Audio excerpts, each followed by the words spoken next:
suena.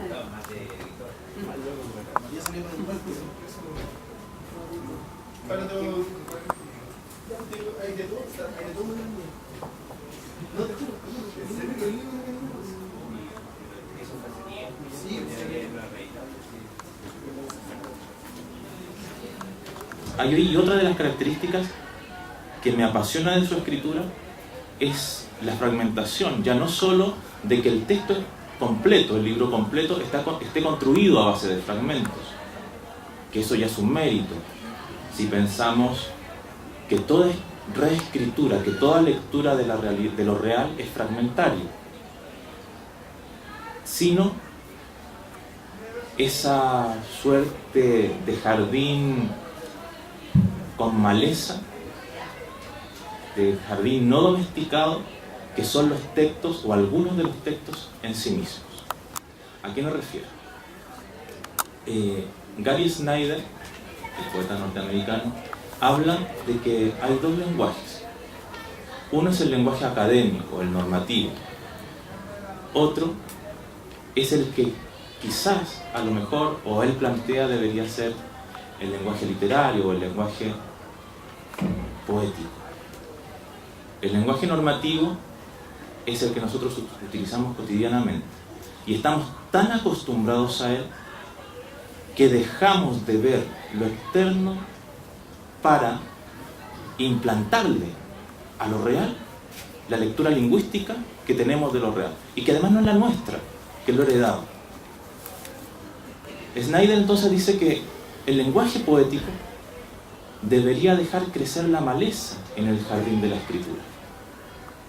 No para que no se entienda, sino justamente para mirar lo otro, lo que en el discurso referencial se pierde.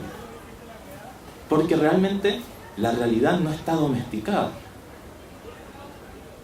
Entonces, considero, y lo digo humildemente, que la escritura de Ernesto, que inicialmente causa desasosiego, incluso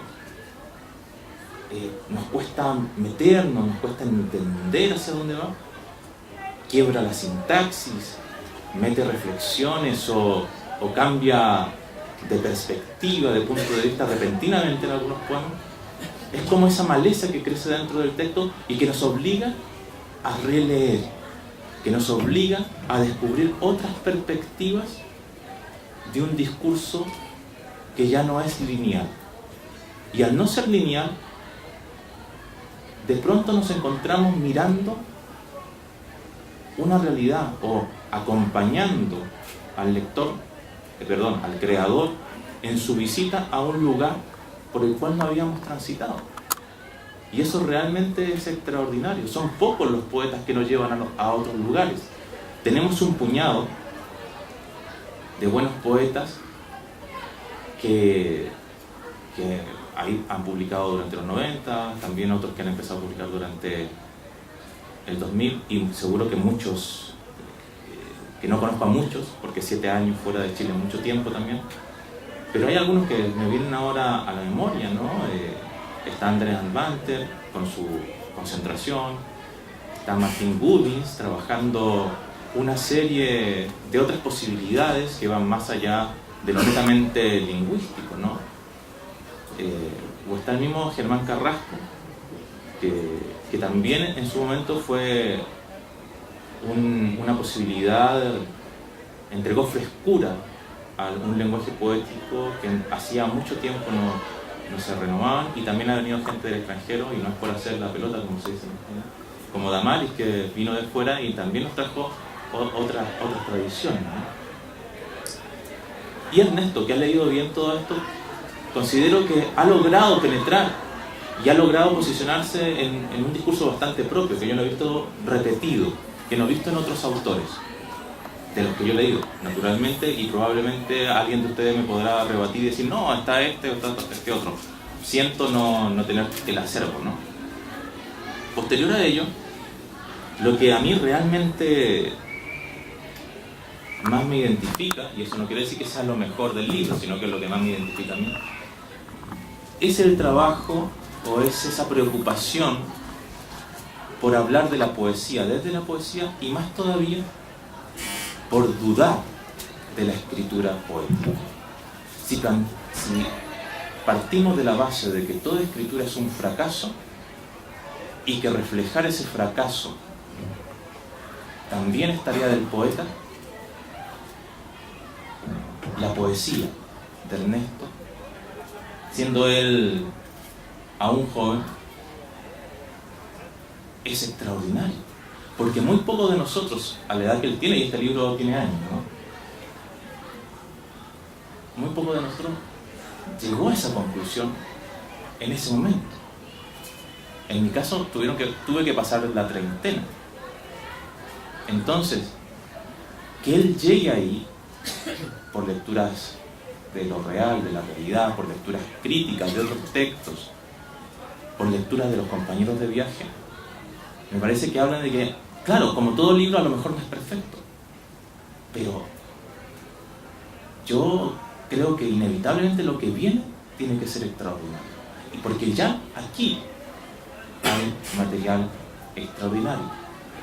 Para no entretenerme más, quiero terminar esta pequeña exposición con un texto que para mí refleja muy bien lo que a mí más me identifica de su poesía, ¿no? Aunque hay varios.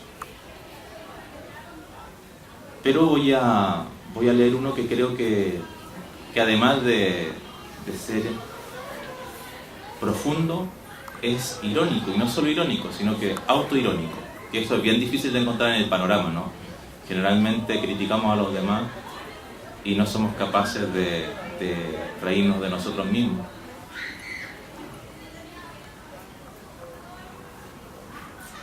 Unas trufas indiferentes al hambre del cerdo o pobre, escribe. No te preocupe el cómo ni el qué es cardo. No papa, no bellotas que rueden ardillas, textos, es decir, bolas que no ruedan, frutos en el tiempo del hambre.